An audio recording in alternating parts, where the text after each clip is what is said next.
Yo, what it is, world? It's your boy Jay Newz, and you are now listening to Not Rated Radio on Dash Radio's Dash Discover. And today we have actor, comedian, writer, the one and only KMOORE. How you doing, boss man? What it is, G? What's going on, man? No, man, it's a pleasure. First and foremost, it's a pleasure to have you on, man. We've been, seeing each other and, about in and out. So it's a pleasure to have you on the show, bros. No problem, man. No problem, man. I know you asked me I think about a year ago, maybe even probably before COVID even happened, man. But we never got back in touch about it. So I'm glad I'm able to do this now, bro. No. And I think it's a good time now because outside is, we back outside a little. Back outside. I think now is the perfect time, to get things back on. So y'all happy right now, bro. No doubt, no doubt. So first, how we get this started, bro, is by giving all the fans and supporters a brief summary on who KMOORE is from the start of your career to where you are now. Man, okay, so I guess the start of it is the end of it as well is just me wanting to be an actor. And the start of that was just me living in Memphis, Tennessee. I currently live in Los Angeles right now, and from Memphis, Tennessee. And I knew living in Memphis, once I graduated high school, there wasn't that many opportunities.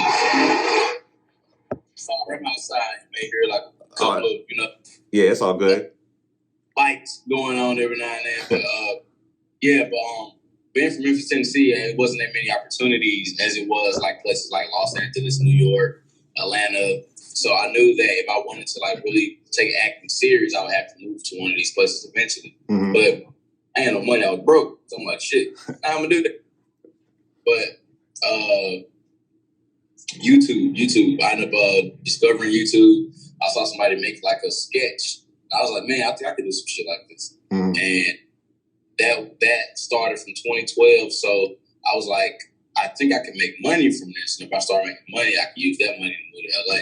So I didn't move to LA until 2018. So it took me 6 years from 2012 to 2018 to make that happen. And now you're still trying to pursue that dream as far as being an actor. So I'm in school currently right now.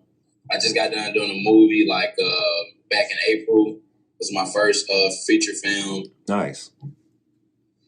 So yeah, man, I think, it's going in the right direction so far. So, I'm happy about everything and the opportunities. And just living in LA, man, it's pretty cool. Just seeing everything. I think just being here, opportunity just, if you're looking, it just, comes your way. Right. So, yeah, I think, so it's pretty cool. Okay. Yeah. Now, I guess that's a spiel, kind of a... No, it's all good. So from the transition from coming from Memphis to LA, talk a little bit about that. Was that hard for you? Was it easy? Did you have your family, peers, bigging you up, or how was that all coming about? Man, it was kind of up and down. I know when I first moved out here, it was different just because Memphis is kind of a slower paced town. LA a little bit more quicker. You gotta be on your P's and Q's, and that kind of had me in the funk for a second, just because I wasn't used to it. But once I got going, everything was pretty good. The transition as far as how people are out here versus people are back home, it's still a little bit different. But I think me being from the South and having good Southern hospitality, a lot of people just kind of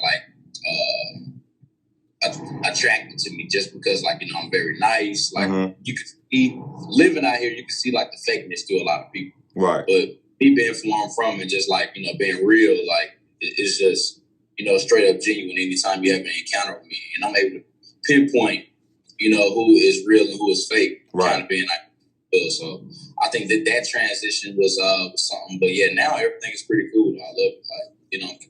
I feel it's weird now when I go back home. Yeah, I'm visiting home and I live in LA. That shit blows me. Yeah.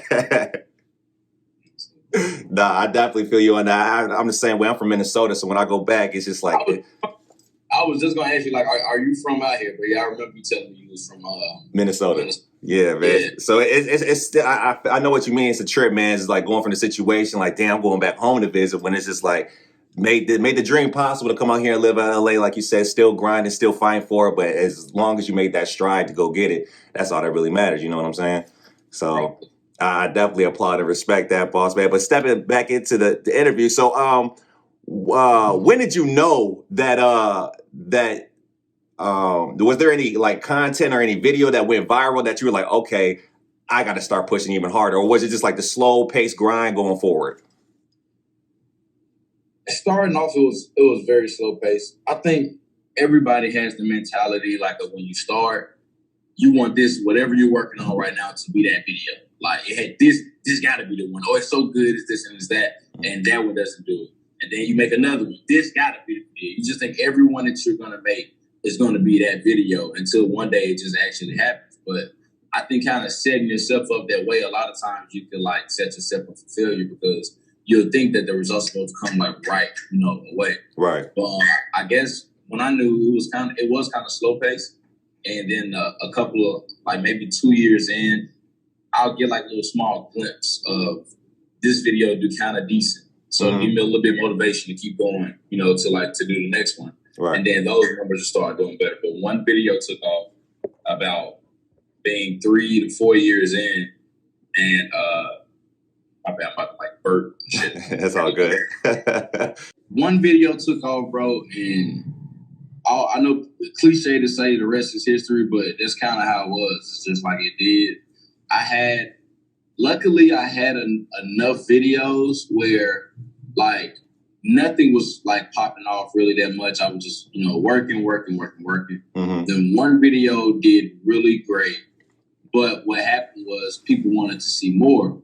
So they went back on my page and they saw the rest of the videos. And then some of those videos started to do pretty well. Got you. And yeah, man, it just took off from there. And it happened really quick. Like I know it felt like I was on that road for a long time, but basically once it happened, it started happening fast. Got you. It took me some time to learn how to do it, but once I learned it, it just skyrocketed. Got you. Yeah, so yeah, it's dope. It's dope, man. Hell yeah. Going viral was like a crazy thing. That was my next question. I was like, how does it feel going viral? Like, I know that, like you said, it happened quick. The rush is like, damn, it's just like, oh shit, you know what I'm saying? It's really happened. Or, how was it? You so numb to it, bro. It's just like, what the fuck? Like, just imagine, like, every time you refresh your phone, you're seeing 100. Like, I just had a video recently hit 91 million views. Damn. That was the most views I've ever had on any other video in my life. Yeah.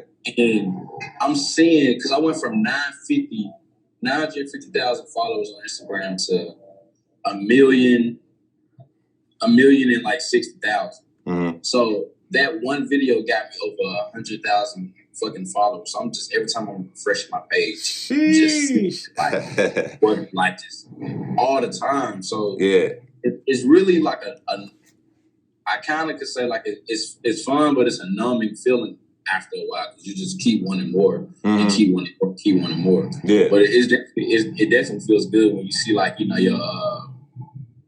people that sharing a video. Yeah, like yo, this video going everywhere. And it's like that. That's always dope. I think that's the dopest part about it. But other than that, you just like okay, it's an appreciation because maybe it's a piece of art that you put out there in the world and everybody is liking it and you read the comments and just everything, man. It's a full circle moment at times when it happens. Okay. Now, when people meet you, and they see your content from the internet, do they always expect you to be in that character? Like, do they? They do. At all times. They're like, type on. Like, I recently went to Six Flags and some kids ran into me, and they were like, "Yo, that's you, KMOORE," and like they expected me. I was like, "Oh yeah," and they was like, "Can you do the Daniel?" No. But I never mind doing it. Just because it's like, how can I get mad of a persona that I created? Right. They're fans of, and it's a reason why that they really like what I do. Right. But I'm gonna get mad when they be like, "Can you?" Like they love it. Like, right.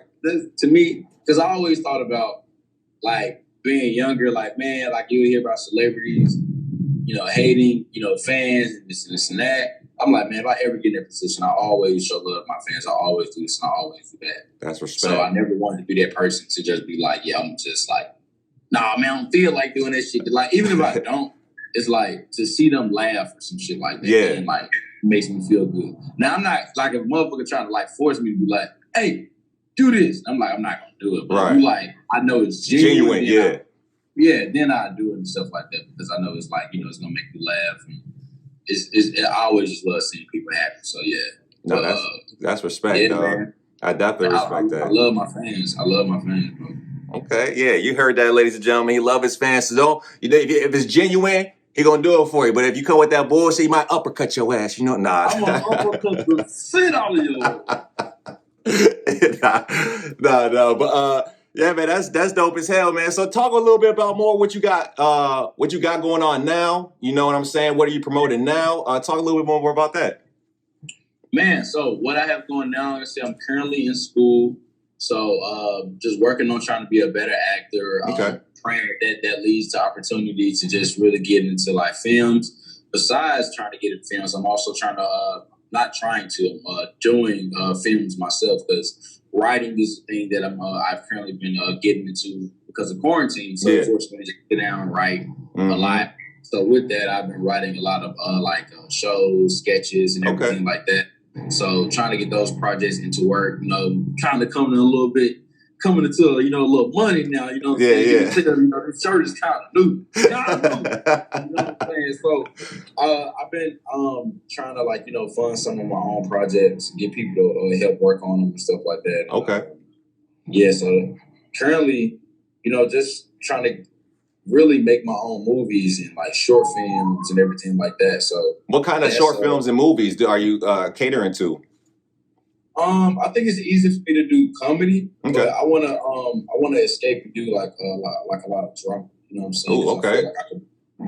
I feel like that is also my lane too, but it's just I haven't shown it to people. Got you. Know what I'm saying? So, but I feel like once I show it, people be like, oh yeah, like I want to see more of that shit. So I feel like I just gotta put it out there, stop thinking about it, just go for it. You know how it is. Yeah. You've been doing like something for so long, and then you kind of timid to put it out there. Yeah. If you don't know if people gonna really accept it, but it's sometimes you gotta get out of your own head about it. But yeah, that's pretty much what I have going on, man. Just trying to write some serious content. But it's this show that I'm gonna put out called like the 90s sitcom, and basically it's pretty much just all your favorite 90s sitcoms that you used to love as a kid, from Fresh Prince of Bel-Air, Martin, Jamie Foxx Show, The Wayans Bros. It's like all of that in one. And this show that I'm doing, it basically has like a sitcom laughter in the back. So every time like somebody be like, man, where you going? I'm going up to Vanessa's house. You dog. And it's yeah. And you just instantly, when you hear it, you just instantly just smile or laugh because you remember that like nostalgia, like of just watching a legit funny sitcom. So yeah, that is like my pride and joy that I'm going to be working on and that I'm going to be coming out with. And I can't wait for everybody to see that. That shit's going to be like real cool. Hell yeah. Well, ladies and gentlemen, y'all heard the man. He got a lot in store. So make sure y'all tap in, stop playing. Well, bro, we going to wrap up this interview. Before we do, I got one more question for you. What is some advice that you can give the upcoming person that, is looking up to you and be like, I want to do what KMOORE doing? Like, what would be the advice you would give them? Best advice I can give them is don't look at numbers. Don't look at numbers. Because when you're creating content, because when you say you want to be like me, that means you just want to feel free and create content, be funny. Just because you see what I'm doing in videos, it seems like fun, so that means you want to do that. Right. So I say, if you're gonna do stuff like that, I know everybody has a thing where we all want to grow, but you have to understand that if you just put your all into each video that you do, eventually then you'll start growing. But if you focus on numbers right now, it's going to demotivate you, and you're not going to keep want to keep going and doing it, because you're going to be like, oh, this didn't do well, that didn't do well. You may get 1,000 videos that doesn't do well, but 1,001 it finally does. So if I feel like have fun with it. You know, trust the process, believe in yourself, and yeah, man, it's pretty much just really believe in yourself. Just trust your process. Be persistent.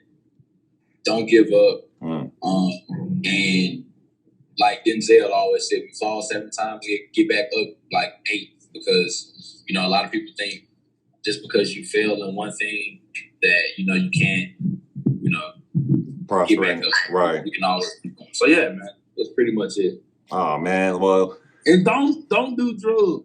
Because you see how I am right now trying to do things I'm messed up.